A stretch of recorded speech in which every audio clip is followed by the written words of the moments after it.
là. Ah, c'est ouf.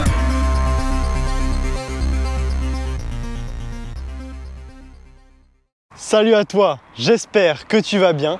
On se retrouve aujourd'hui pour une nouvelle vidéo. Alors aujourd'hui on va essayer une voiture qui est assez récente. Alors ce n'est pas une supercar du tout, mais c'est une voiture qui est vraiment très sympa et qui fera partie, tu le verras dans les prochaines semaines, d'une série de 3 vidéos sur ce même modèle mais dans différentes versions. Donc celle-ci c'est la première vidéo avec la première version, la version la moins puissante de toutes celles que je vais essayer, mais tu verras elle est déjà vraiment très cool. Alors déjà avant de commencer, si ce n'est pas encore fait, je te propose de t'abonner à la chaîne, d'activer la cloche des notifications pour ne rien rater des prochaines vidéos, dont les 2 suivantes sur cette série de ce modèle que tu vas découvrir très bientôt. Bon, même si tu as déjà vu dans la miniature et dans le titre. Je te mets ici également mon Instagram AlexGary002, TikTok c'est pareil, AlexGary002, et puis tout de suite on va présenter cette très belle Golf 8. C'est parti.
Allez, donc c'est parti pour faire la présentation de cette Golf 8. Alors celle-ci c'est un modèle en 150 chevaux diesel. Elle est franchement super belle déjà niveau design. Alors regarde, on commence direct par la clé. Hop, la clé qui est vraiment classe, très qualitative. Voilà, donc tu vois les rétros qui se déploient. Alors déjà niveau design, par rapport à la Golf 7, c'est assez léger les touches qu'il y a eu, mais elles sont bien présentes. Clairement, les petites touches, ça apporte une très forte impression de modernité. Notamment, alors la nuit, dès qu'il fait un peu sombre, on a cette barre LED ici, qui sont vraiment très cool. Les jantes ici, en 19 pouces, qui sont magnifiques. Regarde ça, elles sont super bien travaillées dans ce mélange couleur alu et noir. Super sympa. Je sais pas ce que tu en penses, elle a vraiment une face avant qui est jolie. Ici, l'autocollant DBF Auto. Merci à eux pour la voiture, franchement. Golf 8 style. Donc tu vois avec une finition un peu premium. À l'arrière, regarde, c'est quand même très sympa aussi. Tu le vois tout de suite, hein. Il y a moins de modernité qu'à l'avant, je trouve. L'avant, il y a un vrai changement. L'arrière peut-être un petit peu moins, mais ça n'en reste pas moins très sympathique. Allez, maintenant on va passer à l'intérieur quand même. Hop. Alors quand tu rentres, finition assez classique mais qui reste très qualitative. Hop.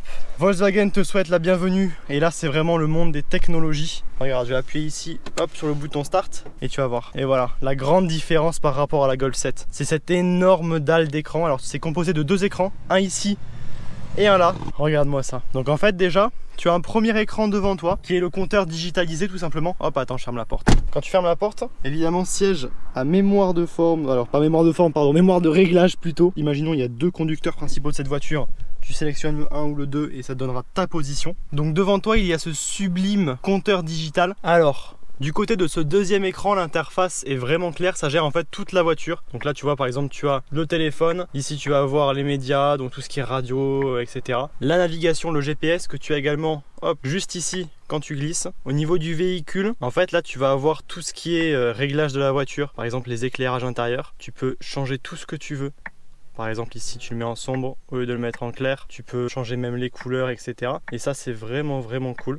Hop, donc on va laisser ce vert qui est très joli. Hop, au niveau du connect évidemment tu as le CarPlay. Donc ça c'est super pratique aujourd'hui. C'est limite une obligation pour une voiture de ce genre. Hop, utilisateur parce que tu peux régler en fonction de qui utilise la voiture. Ça c'est au niveau du son. Tu peux régler évidemment ce que tu veux. Donc que ce soit grave, médium, aigu. Et ensuite tu peux voir ici que tu as d'autres boutons qui sont d'une grande qualité et qui en plus sont très modernes. Donc en fait tu vois en plus tu n'as même pas à toucher, juste à effleurer. Là par exemple je ne touche pas.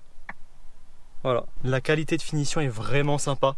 Là c'est un style un peu comme de l'alu brossé mais en plus sombre. Vraiment c'est de très bonne qualité. Même tu vois au niveau du volant etc. c'est très bien fait. Les sièges sont superbes. Regarde ça. Alors c'est mi-tissu, mi-alcantara. Ils sont vraiment jolis et en plus d'être jolis ils sont très confortables. Ici tu as un super toit vitré ouvrant. Ça c'est cool. Des petites options sympas dont l'option SOS que je t'ai présenté sur l'A3. Donc voilà, si jamais tu as un accident, ça appelle les secours directement. Et on va passer aux places arrière. Et tu vas voir, franchement, tu as largement de quoi faire. Là, pour te dire, la voiture est parfaitement réglée pour moi. Et tu vas voir, si je passe à l'arrière, hop, pardon. J'enlève le contact. Si je passe à l'arrière, j'aurai largement de quoi faire. Regarde ça. Tac, je le mets derrière moi, enfin derrière le siège conducteur. Toujours pour rappel, je mesure 1m86, donc tu vois, je ne suis quand même pas petit. Pour rappel, encore une fois, à l'avant, c'est réglé pile poil à ma taille. Et là, à l'arrière, eh bien, mes genoux touchent certes dans le siège, mais ce n'est pas non plus écrasé. Donc ça veut dire que concrètement, tu peux partir avec 4 adultes de grande taille sans aucun souci. Ce qui est très cool, regarde. Hop, ma tête ne touche pas au plafond. Ça, c'est tout bête, mais c'est quand même très intéressant. Au niveau des sièges à l'arrière, le soin apporté est le même. Alcantara et tissu. Tu as une petite 5e place ici, ou alors, hop, un accoudoir avec des porte-gobelets. Et tu as une climatisation pour les passagers à l'arrière, donc ça c'est très cool comme option parce que souvent il n'y en a pas et les passagers à l'arrière ont très chaud tandis que ceux de devant sont bien, donc ça c'est un très bon point également pour le confort des gens à l'arrière. Allez, maintenant du côté du coffre, c'est quand même quelque chose de très important pour une voiture familiale. Bien, tu as vraiment de la place, regarde, par rapport à la profondeur tu as beaucoup de place. Tu as même des petits rangements ici sur les côtés, ça c'est cool. Et évidemment après tu peux retirer ceci pour ensuite baisser les sièges et avoir vraiment toute la profondeur. Mais déjà pour partir en vacances à 4 voire 5, c'est largement suffisant. Tu peux mettre facilement 3 valises je dirais, c'est facile, et quelques sacs. Donc ça c'est vraiment un très bon point. Alors, côté moteur, on est sur un 2 litres TDI, 150 chevaux. Donc tu vois vraiment 2 litres en diesel, tu as vraiment du couple comme il faut. Tu as 360 Nm quand même à disposition, ça c'est vraiment sympa. Côté perf, on est quand même pas mal. Le 0 à 100 est annoncé en 8 secondes 4, le tout pour une vitesse max de 225 km/h. Ce qui est intéressant après, c'est le 0 à 50 qui est quand même effectué en 3 secondes. Donc ça pour la ville, c'est vraiment idéal. Et tu vois, voilà, c'est vraiment propre sous le capot. C'est nickel. Écoute, ce que je te propose maintenant, c'est qu'on aille essayer ça. Et puis on va voir un petit peu le ressenti de conduite maintenant que propose cette Golf, car même si ce n'est pas une sportive, le ressenti qu'on a en conduisant c'est toujours essentiel. Bon allez, c'est parti pour faire l'essai de cette Golf 8. Donc pour rappel, en 150 chevaux, diesel en 2 litres. Donc normalement il devrait y avoir quand même pas mal de couple. On va commencer à le faire un petit peu en mode urbain. Après on va prendre des routes un petit peu plus rapides et pourquoi pas tester un petit peu au niveau de une nationale, tu vois, pour le silence, etc. On disait qu'il y avait un sacré confort d'utilisation même à haute vitesse, donc on va pouvoir tester ça. Alors déjà, toi qui as cette voiture depuis maintenant quelques mois, qu'est-ce que tu en penses par rapport à ce que tu avais avant, etc. C'est une voiture qui est facile à vivre au quotidien, qui a de bonnes ressources, qui est économique et confortable. Donc honnêtement, elle tient bien la route, elle freine bien, elle est intéressante. Alors déjà, ce qui est bien, c'est que la boîte DSG, elle est vraiment bonne. Elle n'est pas fulgurante sur ce modèle là, mais là en fait elle est réglée très confort et du coup elle est très douce. Voilà. Elle t'accompagne vraiment bien et ça c'est quand même très appréciable. Comme c'est une voiture qui est plus orientée confort et voyage, il faut que la boîte soit souple aussi. Même en ville comme ça, c'est quand même sympa d'avoir la boîte qui accompagne bien, qui reste silencieuse, qui reste douce. C'est aussi plus confortable pour les passagers. Déjà là en fait elle est très facile à manier, tu sens qu'elle est légère. Alors il y a toujours ce côté un peu flou dans la direction, mais du coup c'est quelque chose qui d'un côté c'est flou, mais d'un autre côté en fait ça apporte du confort.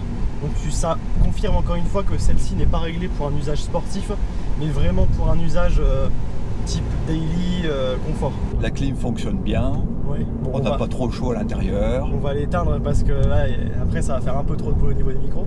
Pour rouler tous les jours c'est sympa, franchement. C'est économique en plus, la consommation est plus que raisonnable. Tu dois être à 4,5 litres à 90, sur autoroute tu tournes à 5 litres, 5 litres 2 à 130 et après en urbain tu montes à 6 litres 2, 6 litres 5 à peu près, voilà. C'est vraiment très raisonnable pour ce type de véhicule et pour le couple dont tu disposes. Imaginons on va passer là de 30 à 90.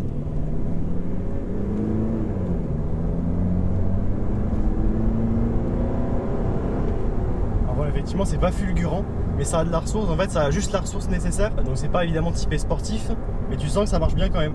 Quand tu roules cool avec, elle réagit cool. Par contre, si tu la sollicites un peu plus, tu as l'impression qu'elle s'adapte à ton mode de conduite. On va essayer de tester ça alors. bien évidemment dans le respect des limitations de vitesse. Oui, et puis c'est pas une sportive. Hein, du tout, voilà. Même s'il y a des capacités, comme on disait, vu que c'est quand même pas un moteur basique, on est quand même sur un 150 chevaux de 2 litres avec quasiment 400 Nm de couple. Et ça permet effectivement de dépasser comme il faut et de vraiment avoir de la ressource, même sur autoroute par exemple, de pas craindre de doubler un camion, quoi. Elle a un comportement très sain. On sent qu'elle est pas traître, elle vire à plat comme il faut. Elle essaie pas soit de sous-virer, soit de survirer. Donc elle est vraiment bien saine au niveau du châssis. La direction, elle a perdu un peu ce côté flou. Alors évidemment, elle n'a toujours pas une direction sportive, c'est logique.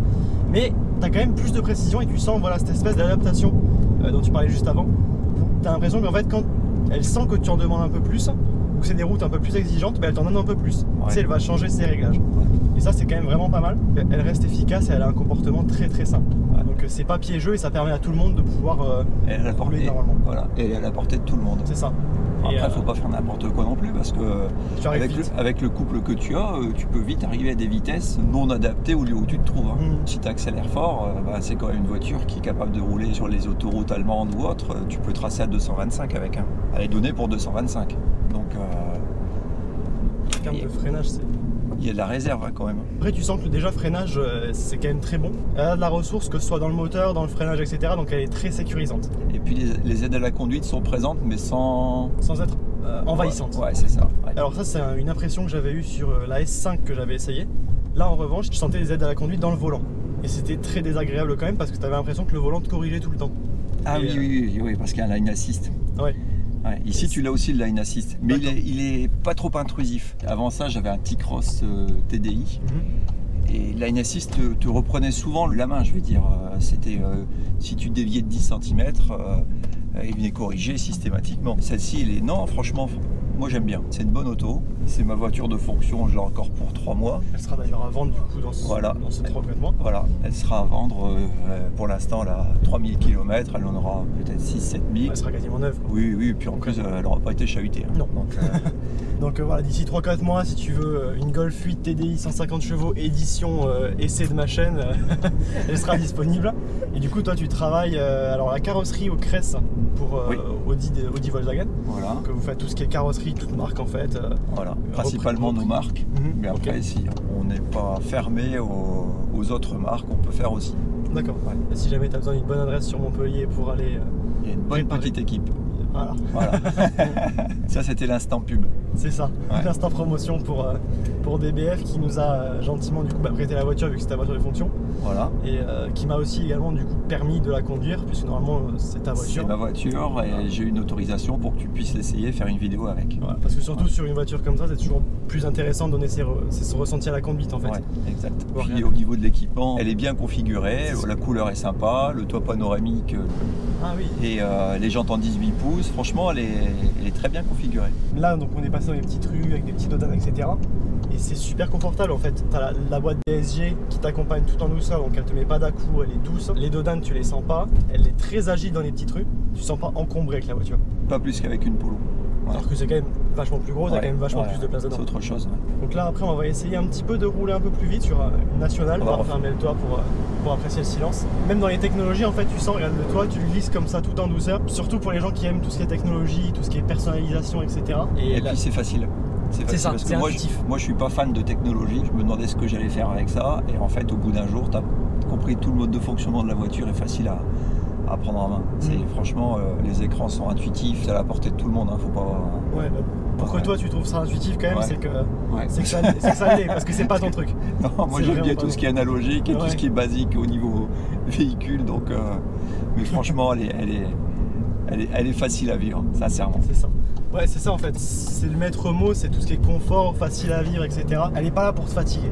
Non. Et c'est un très bon daily, elle consomme pas grand chose. Ah oui, tu peux faire 900 km avec un plein. Hein. Voilà, donc là tu vois, on roule à entre 90 et 100. Et le silence c'est... Et à 130 c'est pareil, hein. Elle est pas plus bruyante. Et ça c'est très appréciable quand même. Je sais pas si derrière on est bien. Ouais d'ailleurs, dis-nous ton ressenti un petit peu à l'arrière. Bon, il fait chaud parce qu'on n'a pas mis la clim. Il fait chaud, ouais. Sache, on n'a pas mis la clim pour le son. Ah oui, ça c'est pour le son d'ailleurs que j'avais oublié d'enlever au début. Mais ouais, la clim et le son, c'est pas deux amis. Mais effectivement, comme il fait un peu chaud, je sais pas si ça se voit d'ailleurs, on a chaud. Voilà, on a bien mangé ce midi, donc petite séance de sauna. C'est ça, c'est le sauna là. Donc alors à l'arrière, qu'est-ce que tu en penses? Parce que nous à l'avant on est vraiment bien, on a vraiment de la place. Mais toi qu'est-ce que tu en dis à l'arrière? Franchement je trouve à l'arrière c'est même, enfin c'est pas moi qui conduis mais je trouve que c'est assez léger. Genre tu le sens. Ouais. C'est ça ce que tu disais, toi, quand tu l'as prise, tu avais l'impression limite de flotter. Ouais, c'est ça. Ouais. Et ça c'est quand même très appréciable. Encore une fois, dans cette optique daily confort et qui est très polyvalente, qui peut faire la ville de manière très agile, mais aussi l'autoroute sans aucun souci. Et du coup, au niveau confort, etc., t'es bien dans le siège. Oui. Petite occasion de tester les freins qui sont très bons. Donc ouais, franchement, en plus je présume que tu as la place, vu que c'est quand même assez spacieux. Donc ça c'est vraiment, vraiment appréciable. Et elle est pas... Ouais, c'est ça qui choque en fait, c'est qu'elle est pas du tout ridicule en performance. Ah pas du tout, ça marche bien. Même le design avec l'écran et tout, c'est trop beau. Ah, et ça c'est le gros bond en avant par rapport à la 7ème génération. Ouais. Alors à l'extérieur je trouve que tu as quand même un beau travail esthétique au niveau de la face avant. À l'arrière je trouve que c'est quand même plus discret les modifications qui ont été effectuées. En revanche dedans c'est le jour et la nuit complètement. Là dedans tu rentres complètement dans l'air numérique.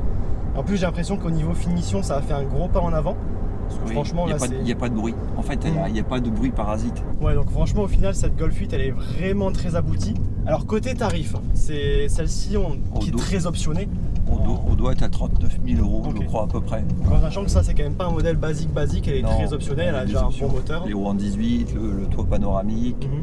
Après la sellerie, je crois que dès que tu prends cette finition, tu as la même. D'accord. Mais c'est surtout, je pense, au niveau des roues et du toit panoramique. Ouais. Franchement, oui, elle est très très bien optionnée. Ouais. Donc c'est pas si déconnant que ça, on va dire, surtout pour les prestations, parce que la qualité de finition est très bonne.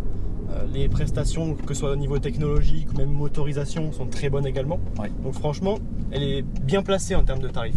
Bon, bah écoute, j'espère que la vidéo t'a plu. Si c'est le cas, n'oublie pas de t'abonner à la chaîne, d'activer la cloche des notifications pour ne rien rater des prochaines vidéos, notamment les deux autres qui sortiront sur des Golf 8. Je te mets ici mon Instagram, AlexGary002. TikTok, c'est pareil, AlexGary002. Merci à DBF Montpellier pour nous avoir prêté celle-ci, qui est vraiment sympa. Qui sera à vendre d'ici 4 mois environ. D'accord, voilà. Bon, écoute, si jamais tu as envie d'avoir l'édition spéciale essai de ma chaîne, elle sera à vendre d'ici 4 mois. Donc d'ailleurs, toi tu travailles du coup à la carrosserie chez DBF. Oui, voilà, tout à fait. Donc si jamais tu as besoin de quoi que ce soit au niveau carrosserie, peinture, etc. sur Montpellier, ben vas-y, parce que vraiment ils ont l'habitude de tout faire, pas que Volkswagen. Donc voilà, si tu as besoin d'une bonne adresse, écoute, n'hésite pas, tu l'as trouvée. Et puis moi, je te dis à très bientôt pour une nouvelle vidéo. Allez, ciao!